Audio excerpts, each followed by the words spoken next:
bridge collapsed. The mountain road washed out. All the signs are obscured by fog. Your only directions are detours. Eventually it dawns on you. Sometimes you need to get lost to discover where you're supposed to be. Welcome to Merlin's Barn.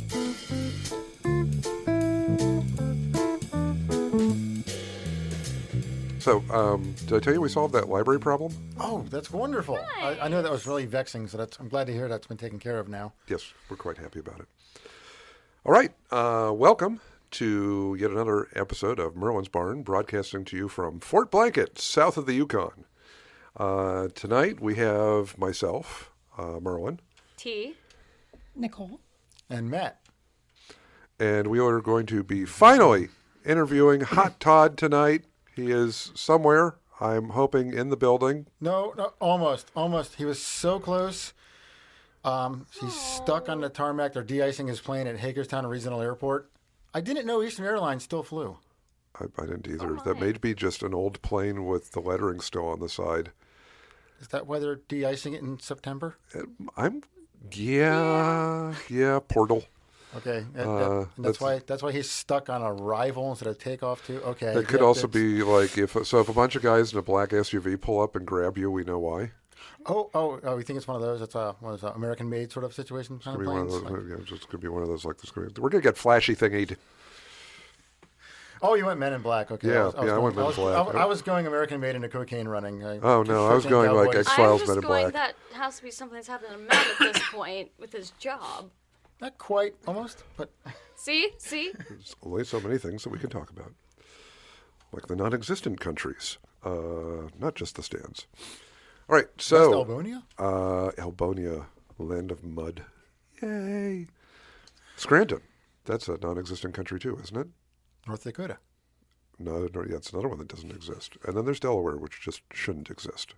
I like Delaware. Why is it there? It's the only good beaches. And Rhode Island, another one, shouldn't exist. It almost doesn't. But Providence Plantations is doing pretty good. Okay, there we go. All right, so we have brought back, we actually are recording on a night when our favorite Chinese place is open. So we have fortune cookies. That was perfect. Matt, what does yours say? What does it say? Cold read here. Arriving at one goal is a starting point to another. What? It's not a fortune? It's barely a proverb? Does sound like your life, though. Look, I finished something, and now the next thing. That's just sort of existence. That's like the kids will ask me, they're like, do you watch? And I'll look at them like, don't ask me if I watch a show. I don't have time to watch shows. We have like a couple that we watch on occasion. But no, I don't watch anything, really. Occasion being the key word there. Yeah. What did you do on your vacation? I built something. Fixed something. Yeah. How was your summer break? I just burst out crying. And then I tell people about everything I fixed for the past 3 months. Yeah. So, Nicole, that's not good. Uh-oh. Nicole, foreshadowing. Do you want to describe for the fortune. People? It's empty. Nicole Their cookies has have such cookie. beautiful pieces, though. Are you feeling okay? Matt, should you do a and forehead so check, lovely. temperature or something like that? Is there like an impending death? Her earlier fortune was not a fortune either, but at least there was one in there. So I have no fortune. Uh-oh. Okay, so prayers for Nicole. this is sounding very doomed. Tasia, what you got? Cheer us up. Follow your dreams. It knows the way. I think there was some improper grammar here, firstly. Was it plural or singular? Dreams was plural. It is a singular. All right, let's see. So how do you feel about that one? Okay, Tasia just ate it. Oh, cool. I recorded it. John's going to kill me for that. Let's see. Bork? Or is that Welsh? Oh, it's upside down. Okay. Swedish fortune cookie. Keep your promises. They define your integrity. Not a fortune. Not a fortune. Not a proverb. Not a proverb. A piece of unsolicited life advice. Don't miss out on your chance to win big. Lucky numbers 2, 23, 17, 19, 39, 24. Somebody play that and lose. Mine was your next Chinese meal will bring you more cookies. That's a fortune. Maybe you read the wrong side of it. Well, below it's the lucky numbers. Oh, okay. Next to it's the... Does it really say you're going to get more cookies? Yes. That's lovely. You should frame that. That might be the best one we got tonight. That's beautiful. I think that's the best one in a long time. All right. Do we have any news that's fit to print this week? Oh, let's see. I finished putting the pergola on the deck, so now I have a sunshade over the deck. Ooh, this involves the big discussion of what's a pergola versus a let's see, pergola versus gazebo versus there's something else too. There's another term. There's another one, but a gazebo I believe is freestanding, while a pergola I believe is tied to another structure. Yeah. That makes sense. Then there's another one that I heard used recently. I was like, what is that? And just did this mini deep dive into all the weird little structures that you can have in a field or attached to your house. Architecture firms. Pavilion. Yeah, there we go. Pavilion. It's probably not the one you're thinking of, but it's another one. No, there was something weird sounding that sounded like Spanish or something like that. Colonnade could be another one. Ooh, colony is a good word. Colonnade. Agora? Was that it? No, that's a thing for carrying wine, I think. And it's a great word, but it's not that. It's fenestration. Fenestration. Fenestration. Putting something back in a window? Well, no, fenestration is literally our doors and windows. Oh, okay. So deep. So therefore, defenestration, Merlin's favorite word. So what would it be to put something back in a window then? Refenestration. Oh, there we go. You're a genius. I try. There we go. At least the toddlers think that about me. So it was really fun. Actually, at one point, I was working on our house design. I actually had to do I had a schedule of like the doors and the windows for doing the calculating the air conditioning load, and I got to I actually was able to label the file like the fenestration schedule. That's awesome. Nice. Versus our air conditioners, which are put a giant 1970s thing in the wall and look at it run 50 years later. I don't want to know how much power that thing sucks up. All the power, but the it always works. There's a brief period it didn't work was because the wires were screwed up outside the building. I was in mourning for a whole summer. I think we talked about that in one of the episodes. We might have. Oh God, we're recycling things now. Well, just because that fun where I was like in another country and Cody was like talking to me like on the phone and. I was trying to figure out if the really old breaker box in my bedroom was going to burn the town down. Yeah, and literally sitting next to me was a master electrician whose name was also Matt. I was like, Matt, my friend has this situation going on. What do you think it is? Like, Is this when I went out to take the garbage out, then I looked up and went, oh shit? Yeah, that disaster. that one. Okay. To fill people in, we had like one summer where the air conditioner wasn't working right, and I thought the giant air conditioner had died, which is actually not really possible for those things. I'm not sure. There's got to be some way to kill it. And then a neighbor's tree went down in the winter, and I came home from probably like skiing with the students, I think, and we're making a late dinner. And I go to turn the microwave on, and all the power in the house drops. We're like in full brownout mode. So then a friend comes. So then Cody comes down, and we're going through breaker boxes, and then Tasia discovers the actual problem by walking out to take the garbage downstairs and looking up and seeing that The wires were only half attached to the building. the neutral wire was not totally attached anymore. And since I don't have peripheral vision in one eye, and I'm usually wearing a Stetson, I don't see up and to the right when I walk outside the door. So I was like, how did I miss that? Oh, I just literally will never see that. I wouldn't have thought anything of it if we weren't having like such specific issues. Because I was just like, that doesn't look right. And then we're just like, oh, so we spent all that time fixing that box. And then we got the really cool guy who came and fixed it for us. Yeah. That was fun. The guy from the electric company happened to have a friend who restored World War II Jeeps and had a World War II veteran he hung out with at a bar all the time. So he literally was just like meant to land here. I wonder if we discussed this on a Yeeted Chimneys episode. Maybe. I'm not sure. I don't remember going all the way on it. I know we talked about it, but I cannot remember when or where. That's like, I don't think I was involved in the chimney episode, so now I don't know. I've got a hallucination that we recorded an episode on the electric car, and I'm pretty darn sure we didn't. I feel like the we one for did. Greece? Yeah. No. We've discussed it a lot. Yeah, so I've got this whole hallucination that episode has happened, and No, it did, but it needs to be redone because it was done upstairs. so we did that like millenniums ago. Yeah, that was like we were sitting in the loft. Oh, okay. With like one microphone facing the wrong direction. Oh, that's With, what the little gold echoes mark and means. bats going by and whatever. And, Yeah. Those are my friends. Thank you very much. I'm sorry. All right. So, anybody else have anything to add before we revisit the trek to Dawson Creek? If you've made it this far, we are going to actually talk about tonight's topic, like right now.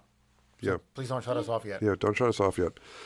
Yeah, so, and thank you for bearing with us. I think this is going to be the Alaska Part 3, because we did the one that was the lead up, which, like, just discusses, like, how we ended up on the trip and then everything breaking. And then to bring you guys up to speed, last episode took us from leaving Maryland to driving into Estevan, Canada, and rescuing our friend Rick, to Crosby, North Dakota, where we met John Benter and saw his amazing World War II vehicle collection. And King of the Carpenter Ants. Oh, yeah, and the Carpenter Ant colony that we moved to North Dakota. And I'm sure there's like some DNR group after me now that's aired, or whenever that does air, yeah. So we, and that reminds me, there's the Carpenter Ants come back to play in this. I completely forgot about that. Wait, there's more? Yeah, we revisit the Carpenter Ants. There's more. Did So- they start a band? What's that? The Carpenters? No! No! No! This is me ghost stabbing myself now. That was good, actually. That was good.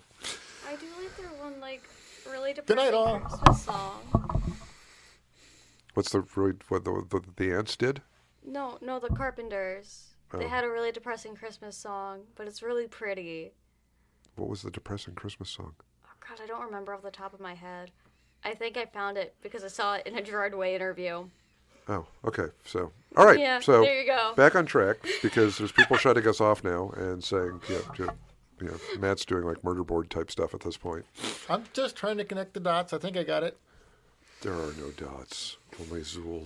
Everything comes back to my chem for me. That's all we need to know. It's All right. really upsetting, but That's the next podcast we do. The What's spin-off that? one. Yeah, We just tie everything back. right. So, you know, we all tie my chem back to 9/11, and guess who came around 2 days before 9/11? Me. It's all tied to me. I'm just waiting it out at this point. It's a spin-off podcast we can do without Merlin. I'm just I waiting feel it like out. we're in left field. Oh my God, we can't even see left field. We're up in the stand. Left field is a somewhere. mere memory from where we We're are. up in the stand somewhere right now. We're not even in the stands. We're outside the stands. We're out there like Wandering in the parking lot. yeah, there's like nowhere and next to nowhere, and I heard of nowhere once. I've We're been out there. all over the place this week. It's a Let lot my brain z- have this one loopy lot z- moment. It's the lettered parking lots of the mall. We're out in ZZ right now. I apologize to John's family when he commits Sabuku after listening to us all over the place. All right, so Try this again. yeah, let's try this again because there's another 2 minutes there that somebody has jumped off the treadmill and defenestrated themselves. Launched themselves through the window by putting the treadmill up to full speed. Yeet! Very specific podcast suicide method. Treadmill deaths. Treadmill defenestration deaths. We need some cartoons of that. All right, so Next to fenestration day, we need a treadmill involved. reeling ourselves in from ADHD land. Let's see. So we finished up in Crosby, North Dakota. So Crosby, North Dakota is where we ended last episode, and that had us. We'd met up with Mr. Benter. We had, once again, our cast of characters was Joe and Emily in the hot-rodded CJ3B with trailer. And then there was my ex, Britt, myself, and our friend Rick, who we had rescued from a broken wagon in Estevan, Canada. Note, he was in Canada. That comes into play here.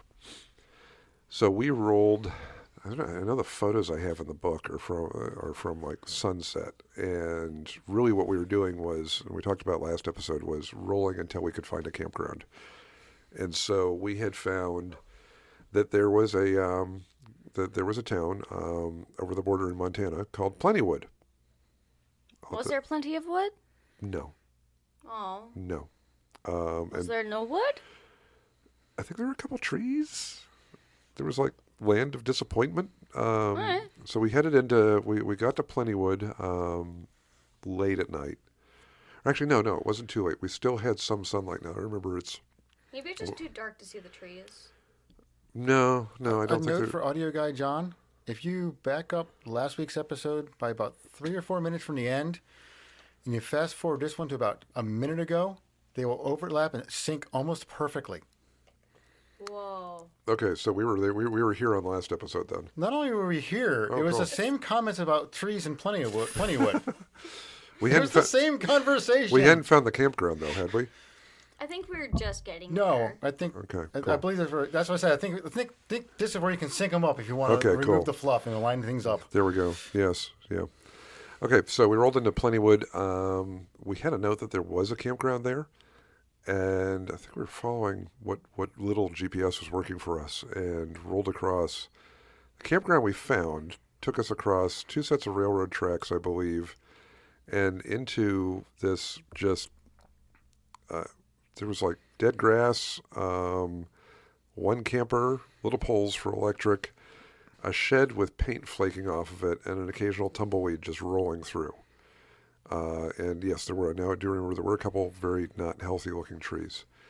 Ooh. And so we're looking at this, and I know one of the gang went to look around to see if there was even a bathroom and didn't find one. We were trying to figure out if this is an actual functional campground or a place you could get murdered. And Could be both. Emily made a phone call and actually found out it was a functional campground, and there was a mail slot on the side of the side of the flaking shed that you could leave your money in. So we weren't feeling ridiculously comfortable about this. In fact, I came to the conclusion that this is where you go. That this is where clowns will eat you, because this was 2017, right after the whole creepy clown thing that was going on. And we agreed on that as we're leaving. A black cat happily walked across our path, which I had a black cat at home, but we figured that was sort of like okay, we're just going now. And so we drive under a ladder on the way out too. Just smashed a break a mirror with a mirror. hammer. I mean, we just did everything. salt. So remember, we're towing things as we're Umbrellas. trying to find another place to camp, and the GPS takes us up on top of this hill with I think there were a couple busted campers and maybe a cell phone tower or something. And it says we're at a campground, and we're looking around going, there is no campground here. And so we get ourselves turned around again, and Joe finally remembers seeing a campground sign in the middle of town. So we go back down to town, find the campground sign, and then drive through a very nice little suburban neighborhood, and end up at this nice little free campground off on the side of town, which a lot of these little towns across the West have these for people to just stop in and stay overnight. You've mentioned GPS a couple of times. Is this like the era of like the TomTom and the Garmin? Like No, we were suction using it. cup We to your were, dash? we were using our phones. Okay. I just actually refer to it by what it is. Well, I didn't know if this was like that time period when Yeah. No, all it's this- 2017. All these businesses were loaded up on them into this pre-programmed GPS, and you hoped it was still there when you got there Yeah, because it didn't have that peer review function of like Google Maps. Google. The before times. No, The the before before times were the times. ADC map books. Which if you go in the back of the pickup truck, you'll find those. Now, so we found this, and there was one. What was it? There was a two-hole outhouse, which everybody agreed was a nightmare, and the clowns had probably Pilot, co-pilot, or pilot bombardier. it was Pilot Bombardier like back to back. Okay. Or, yeah, Yes. it's and so yeah, so everybody used the bushes. Since there was only like one car in the entire campground, we just took over the pavilion and then lived there for the night. I don't even remember what we ate. I think we just. Well, no, we'd had dinner at the Rooster, so I think I just did up coffee. Morning, get up, find the local gas station. It's called the Come and Go, which is upsetting. The food was upsetting too. They recently changed their name. That was actually a chain in the Midwest. Oh, I know. They just changed their name. What did they change it to? I don't remember now, but it's no longer Come and Go. Buc-ee's! No, it's not Buc-ee's. Waffle House. No, not Waffle House. Oh. No? No. They can't have gas stations? All right, so we go from Plentywood, Montana, and at this point, and on this day, we bomb our way across the West, heading straight, basically just staring at the Rockies all day. And our next plan is we know that there is a KOA at Glacier National Park. Our plan is to at least get like 2 nights in Glacier.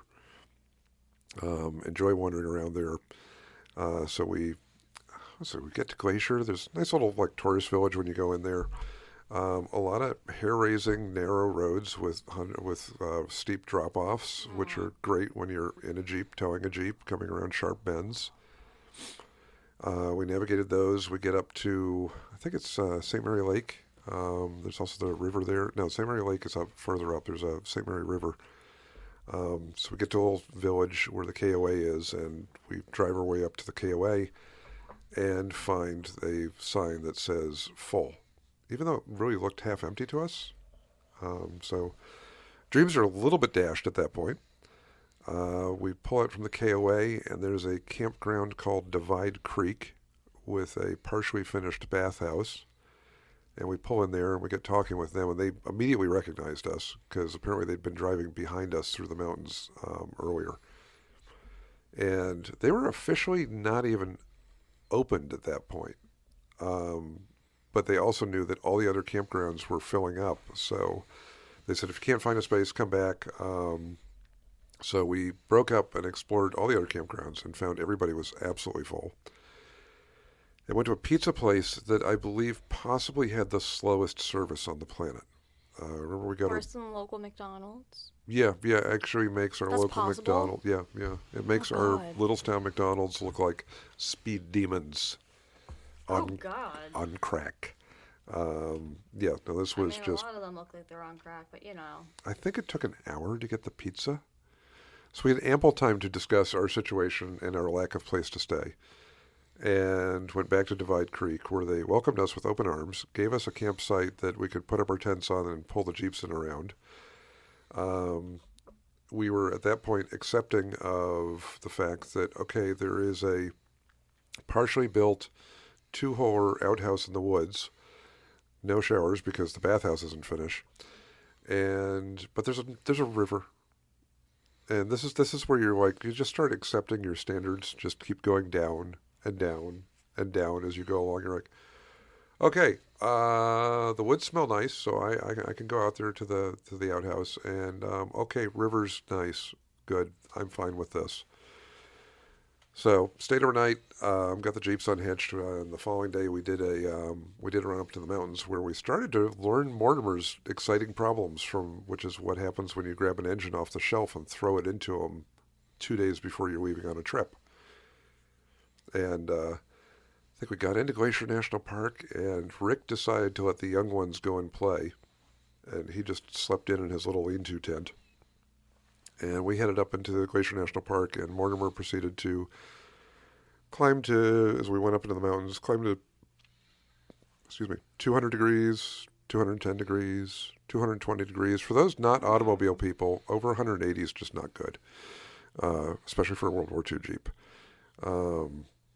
I think it was about 230. It just kept going up, so we pulled him over, and Joe hitched him up to the back of his Jeep and towed us for a bit until we got to a good spot, which is really terrifying because Joe's Jeep was hot-rodded and lifted, and there was a toolbox in the back.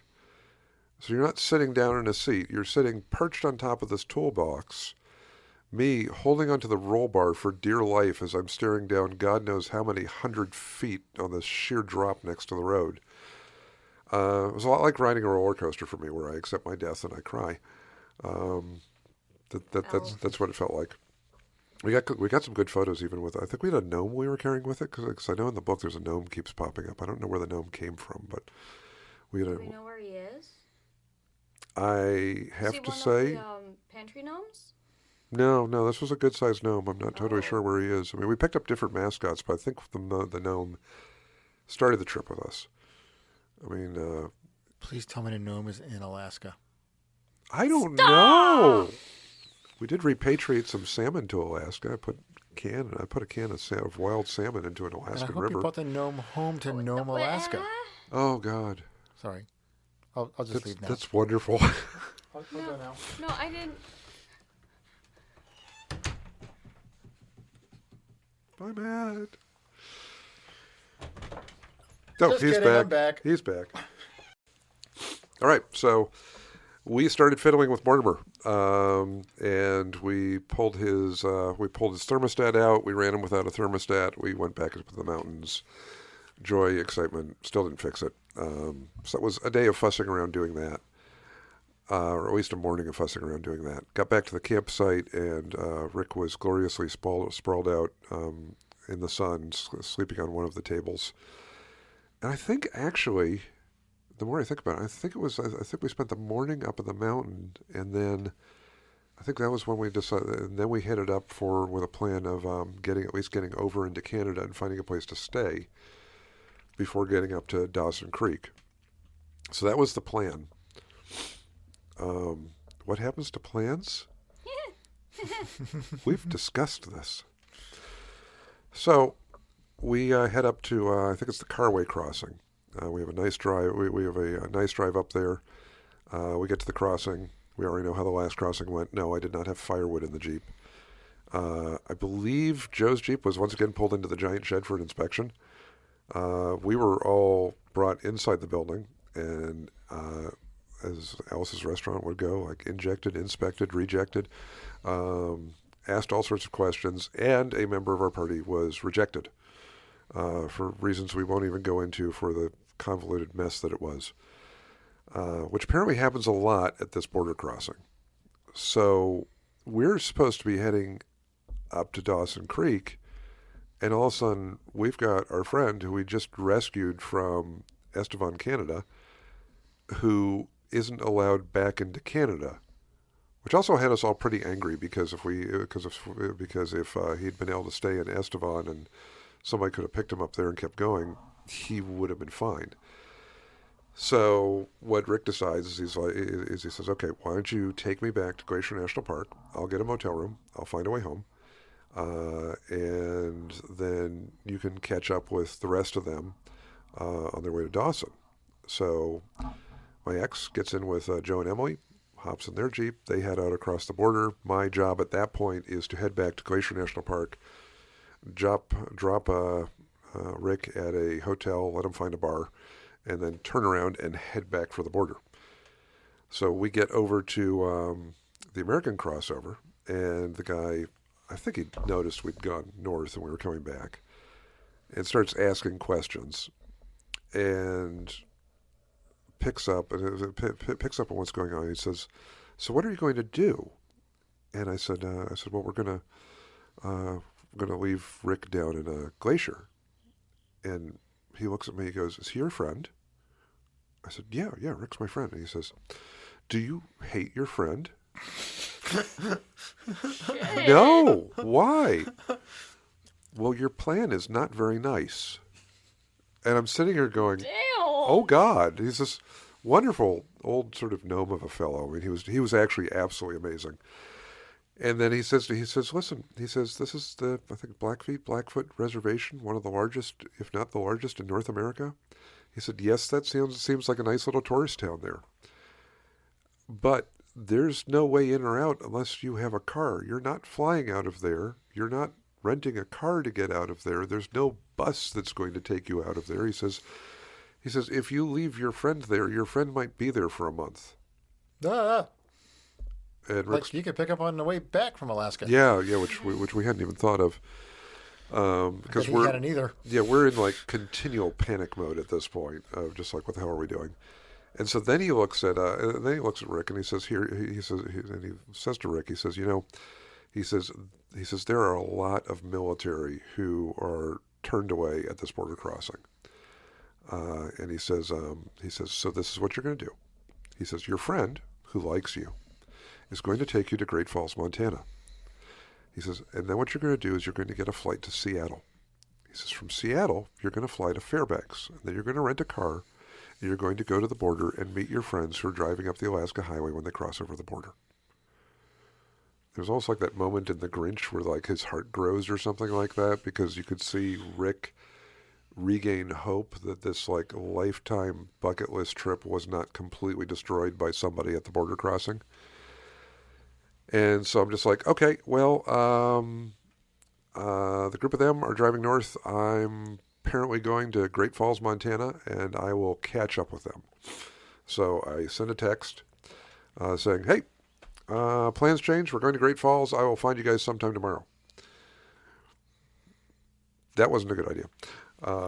So we drive about 45 minutes. We get past whatever the village was that we were staying in at Glacier National Park, and I get a panic text from Britt that just says, "What are you doing? Stop now! Call me."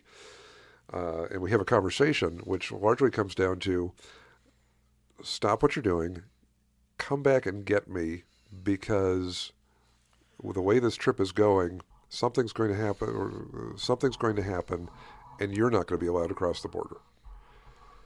So I'm like, okay. So see the reasoning. Everything's going sort of weird. Turn around and go, and Rick just says, he says, just drop me at a bar. He says, I will sit in a bar while you go pick them up at the border. So the plan, remember how plans go. They always go so well. The plan at that point was for Joe, Emily, and Britt to come down to the border crossing, meet me at the Canadian border crossing on the flip side, me to pick up the X and cross back over, get Rick, and head to Great Falls. Yeah, that plan went out the window too. Yes, because Britt was riding on top of a toolbox, which was not a seat, and therefore did not have a seatbelt. So as I'm heading up to the border, I then get a note going, okay, we can't meet you at the border because we've been pulled over by a peace officer. And note, this is a peace officer. He does not carry a gun. And he was not going to let that vehicle move until somebody came and got Brett. Jesus. So then I've got Rick at a bar in Glacier National Park. I'm heading towards the border. I'm getting these texts back and forth, trying to figure out what's going on, realizing, okay, and even just thinking about this today, leading up to it, I'm like, why didn't I detach the World War II Jeep? Leave it with Rick at the bar in Glacier National Park so I wasn't towing a World War II Jeep behind me and all of this insanity. And then go into, I'm like, it's obvious that there was not a thought process at this point. Why would there be? Everything's gone out the window. You're Yeah. not thinking. Everything has gone to complete shit. So I get up to the border, and I get this wonderful fellow who's already seen me once. And he looks at me, he says, you were just here. I said, yeah, an hour and a half ago. He says, I'm curious, could you explain to me what's going on? So I wish I could, sir. with, just like Alice's Restaurant, with three-part harmony and everything, I explained to him everything that had happened up to that point to lead me to the point where I'm sitting there talking with him. And you could see his eyes almost unfocus and come back, and the glaze, and he stares at me, and he sounded so sad. And he says to me, sir, I would like to be supportive. I'd like to be supportive of whatever's going on and say I understand. But I don't. Please just go. Then I made it worse. I pulled off, and I got a text that was apparently a partial text that made me think that they had actually been let go by the peace officer, and in the meantime of all my driving had actually gotten down to the other side of the building where I was supposed to meet them. So I went around the building. No. And they weren't there. So then I checked my texts again. I text with them some more. There was a misunderstanding. I got a partial text. So I drive around the building again. I've now been circling the Canadian border crossing in a black four-door Jeep towing a World War II Jeep. It's not weird. It's not weird at all. This is Not normal. weird. I pull up to the You're in window. a training film for NCP at this point. Yes, so I pull up, and there's a nice blonde lady sitting down, and she looks at me and she goes, weren't you just, and the guy I had just talked with is standing behind her, and he goes, yes! Yes! And I looked at him, and he just starts shaking his head. He just, go! Just go! Anywhere but in my presence. Leave, please. Be gone. Get out of here! So I start heading up into Canada to rescue Britt from the peace officer, who actually they're getting along famously with because Joe's a firefighter, and I think this guy's like a part-time firefighter. So the peace officer has made them promise to not leave. He's gone home to go get his patches for his police patches and everything, and he's coming back. They're sitting on the side of the road on their own recognizance. Yeah, they're sitting on the side of the road on their own recognizance, waiting for the peace officer to come back so they can trade EMS and medical and fire patches. It's kind of cool. I'm not gonna lie, that's kind of cool. So, yeah, he was awesome. It's like any Mounties we ran into, we had a fantastic time with. So, eventually I get up there, and he's gone. And I gather up Brett. And they're like, yeah, no, he realized that we weren't going anywhere. We would actually listen to him. They're all talking about how much they love this guy. And I'm surprised we didn't have, like, his phone number in Facebook or something. So I get Brett. And I head back across the border, drive by our friend at the American side, and head down to Glacier where Rick's in a bar, and grab Rick, and we drive to Great Falls, Montana. We've been doing this since about noon. What time is it now? I don't know. I just know it was getting dark. Or it was maybe dark at that point, because when we pulled into Great Falls, Montana, that was an adventure. We like went summertime in Montana, right? So. Yeah, so we're going across the plains. We've got the clouds of the bugs that So just if sort of it's getting squish all over your vehicle. It's like what, 9, 10 o'clock at night now, like. And then we hit the fact that they were maintaining roads, so the roads were this mud, oil, gravel slurry that I finally had to pull into. I finally found when I gassed up, I had to pull into a car wash just because I couldn't take it anymore. Because, like, I got out of Junior, the new black Jeep, to gas him up, and my hand was covered in this black molasses from the road. No. Yeah, Texture, it bad. was. Yeah, it was so bad. So we get into Great Falls. It's crunchy. Yeah, That's not crunchy. it was crunchy. It was crunchy with molasses. So we get into Great Falls, and maybe like midnight, 1 in the morning or something like that. Based on the expressions over there, we are not doing the molasses flood episode with Tasia in the room. So, No, I know that noted. well enough to be okay, but now I'm like feeling the texture in my hands. Yeah, it was not good. So moving on, I don't have anything happier to move on to, though, because this just keeps on going. I don't think it's a happiness quotient. I think as long as it's not As long as textured, we'll be okay. Okay, well, I don't think we have further texture. I don't even remember what hotel we stayed at. We got a hotel room, woke up like 6 in the morning, finally got downstairs around like 6:30. Rick was in the diner, breakfast, whatever, and bought us breakfast. And I found a printer and printed up the map of where we were going from Great Falls, Montana to Dawson Creek, British Columbia. Now, this involves going through Alberta. This involves going by, Calgary. This is not a short drive. So we head out, and That's a short. It's geographically devoid of any landmarks, isn't it? it's nothing. Is that the Canadian Plains? Yes, it's the plains. I mean, the most interesting thing I ran into on some of those plains, other than Tim Hortons, Was it grain elevator? were grain elevators. Fence made of tractors? When we crossed over at Caraway, I think it's Caraway, there were giant dinosaurs at the Welcome to Canada rest stop. So that was cool. sort of cool. So there was no incidents with the board. In fact, I don't think there was even anybody at the window that we recognized from the day before, probably because they were all off in trauma counseling. Or the men in black had just taken them to flashy thing them because that was just too weird. I don't know how long it took us to get from Great Falls to Caraway. We got through there without injection and inspection. Got into Alberta. I almost killed us because we're going along this massive wide highway, and I saw Tim Hortons in the distance, and I think there was screaming as I veered across 4 lanes of traffic with, once again, this big 4-door Jeep Wrangler towing a World War II Jeep, just beelining at a 45-degree angle through traffic to get to the Tim Hortons. I expect nothing less of you, my love. Yes. So we pulled in. My ex was trying to figure out what the hell was wrong with me. We went and got a cup of coffee, some waffle fries. I think it was a couple croissants. I think after the sip of coffee and one of the waffle fries, she understood why I had almost killed us. Because it's Tim Hortons, land of joy and wonder and happiness and hope, and not Dunkin' Donuts, which is from hell. Or Starbucks, which is burnt. Yes, and I'll fight you. I heard an explanation why it's Obviously. burnt actually today. Why? That way it's consistent at all of them. Oh my Because if they God. try to make it correctly, some might be burnt, and then it wouldn't be consistent across Oh, the no. across the Well, chain. see, I like really bitter coffee, so... That might not be the reason, but that's just something I heard today. Just today. So we did. What was it? We got the Tim Hortons, and this was really just a day of just driving across nothingness for hours and hours.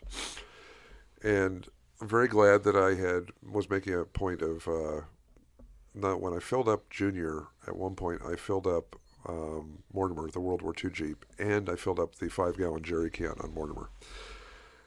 Because we got to this point where I stopped at a gas station with a hotel, and I mean, we just hours and hours and hours and hours. And did I say hours of driving across plains? I mean, it was really.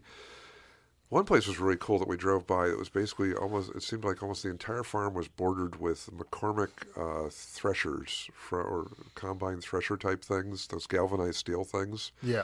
From the late 1800s. There were hundreds of them lined up. Just you're driving down the road, and it's just one after the other, like a fence. I don't know where somebody even found all of these. I mean, it's the largest portion of the surviving ones of that machine are on this one farm in Alberta. Drove by Calgary, waved, had plans to come back because, I mean, Cool Runnings. And if you don't know that, look it up. John Candy movie, great Jamaican bobsled team. Come on, that's a story. We should probably do an episode on that. Oh, like the real story? Yeah, the Jamaican bobsled team. Ooh, that'd be interesting. Yeah, that would be a good one. Because I just realized how many people have actually heard of the Jamaican bobsled team. Probably not a lot of you. Got through there, back to this gas station, filled up, looked at the maps, and was like, okay, we've got, I think at that point I thought we had like 3 hours to go or something. We're bopping along, and all of a sudden I see a sign for Dawson Creek or something near Dawson Creek that said something like 400 miles. My heart dropped. I felt intense sadness. I pulled over. And what I had done was when I printed up the maps, I realized there was a 400-mile section of road that was straight. So I didn't include it in the maps because I'm not turning anywhere. I did that at 6:30 or 7 in the morning. I'd forgotten about it, so I had deluded myself into the fact that we were almost there. Cool. Plus 400 miles. We keep going. We don't have a choice. I look, and there's a supposed city on the way where I'm like, okay, we will gas up there. And we get into this oil city, and it's like 9:30 at night, and there's nothing open. We pull up to this fully lit up gas station. Not open. Nothing. Not open. Nothing's open there. And so we end up taking the 5-gallon jerry can from the World War II Jeep and pouring it into the very, very empty gas tank of the new Jeep, and deciding that we're going to go on a hope and a prayer and fumes, and proceed to immediately get lost and drive around in circles for an hour. So how much gas we wasted on that is beyond me. And we roll from there, and I think we rolled in to Dawson Creek, and we were getting texts from like the gang because they were all going out to dinner and stuff and wondering where we are. And they're like, "Hey, did you see the giant beaver in this town?" And we're like, "We haven't seen squat. It's dark, and we're sad, and we haven't even eaten at this point." And so we pull into the hotel in Dawson Creek at I think it was between 1 and 2 in the morning. I know it was over 19 hours of driving in one day. Not including the day before and the ungodly amount of driving the day before. Yikes. And that gets us to Dawson Creek, and meeting the whole gang there the following morning and having people restrain me from wanting to kill people. Not the people there, but so that's part 3. Wow, That was something. Yeah. Yeah. I just And you have more border crossings coming still, don't you? the rest of them are. You still have someone on the American side. Yeah, well, he's got to get up there, and then we've got, we have to get out of Canada, and then we have to get back into Canada and back out of Canada again.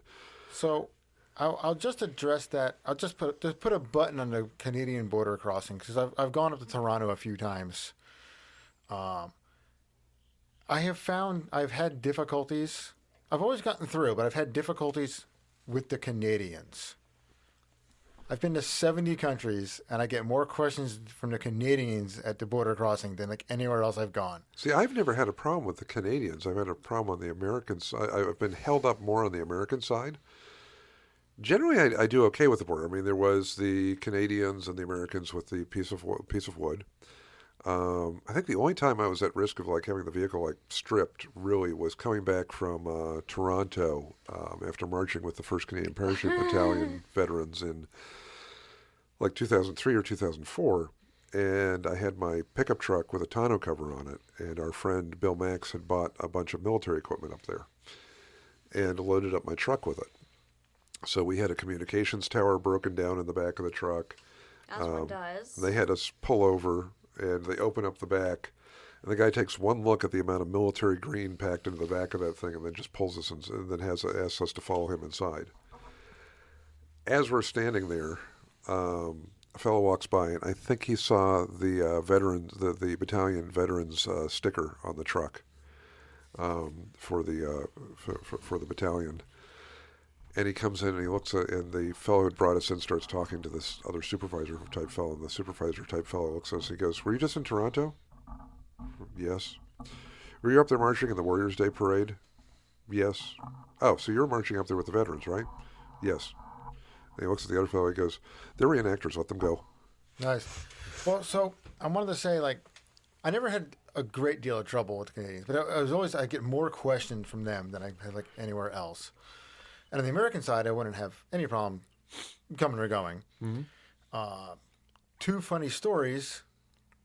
With the big train show that's in Massachusetts, we always have some Canadians come down to it. And one time, Bob, there's the name of one of the Canadians, will come down. He shows up and he's like, "I would have been here 30 minutes sooner, but at the border, I was stopped. He wanted to see the trains, wanted to see the layouts I have, asked if I had a flyer for the show because he wanted to come to the show." Aw, That's that's actually really sweet. wonderfully sweet and wholesome, actually. It's like, I'd have been here sooner, but I had to find a flyer to give the guy. But would have been here sooner, but I made a friend. And then the other nice story I have about that is the air show in Geneseo, New York. They would have Canadian aircraft would come down to the air show. Mm-hmm. And at least one year, I think actually it happened multiple years, but one year the guy was actually hanging out in our camp with us, was a U.S. Customs official, because technically, if they just stuck to just doing things normal, the aircraft coming from Canada would have to land at Buffalo at that airport there, do the customs clearance, and then they could fly on to Geneseo. I was wondering how they did that. He came. He's got his car parked in our camp. His Customs Border Protection, blue and white car, is parked at our reenactor camp because he's a Warbird fan, and he's got this camera, like this 3-foot long lens on it, Nice. and then a radio on his hip, and he's just hanging out talking with us and taking photos of the aircraft, and then something would come up on the radio, because all right, I gotta go check some Canadians that are coming in. Huh. They arranged for them to be able to fly directly to the airfield in Geneseo. Oh, that's cool. That's So nice. he's out there taking photos and having a great time on fly-in day and being paid because he's at work. Because he's got to check. Oh, that's cool. That's cool. I'm trying to remember. At some point, I'll remember. Bill Max had some really funny border crossing stories that seemed to involve a bobcat and things like, and a Volkswagen bus. So I'll see if I can remember that for another one of these. Yeah. That Nicole's face is very appropriate for this. Well, I'm trying to think. Are you talking bobcat like skid steer or bobcat like bobcat? Like bobcat. And a Volkswagen and a Volkswagen microbus with shovels and rakes and implements of destruction. Wait, no, not that. That's Arlo Guthrie. Oh, Arlo. You can get anything you want at Alice's restaurant, except in Alice. Sorry. So, next episode, we're going to go through and we're going to introduce you to the Jeep teams, and then you'll get the next round of excitement with oil pressure issues and Jeeps dropping out and a small town that adopts us and throws a party for us. Well, if I got my geography straight, you're coming up to the part you actually have to cross the Rockies, right? No, we did. Okay. Yeah, we're already across them at this point. Oh, okay. Yeah. So, yeah, no, we're across those. That's we're a bit north of them at this point. All right. We'll get a map out. Speaking of maps, if you ever really want to get, what's that? We need a map. We need a map. Yeah, we need a. We're going to be building a studio soon, and we can put maps on the wall. So if you want to donate to the studio construction, where we can actually have like maybe video cameras and a murder board up on the wall, just let us know. Also, if you have any little pad for Matilda in there. Yeah, little things for so if you would like to do that, or if you have stories this reminds you of, or you want to complain about why is it that we have not actually gotten on the Alaska Highway yet, and I'll just laugh and burst into tears if you want to prompt that to happening. Okay, it's on you. It's your karma. Think about it. All right. You can drop us a note at merlinsbarn@gmail.com. You can find us on Instagram under Merlin's Barn as well. You can do a Google search and find us absolutely everywhere. You can find us on our Substack. So that's it for tonight, or this morning, or this afternoon, or whatever time zone that you're in. And thank you for listening and not yeeting yourself out the window on your treadmill at top speed.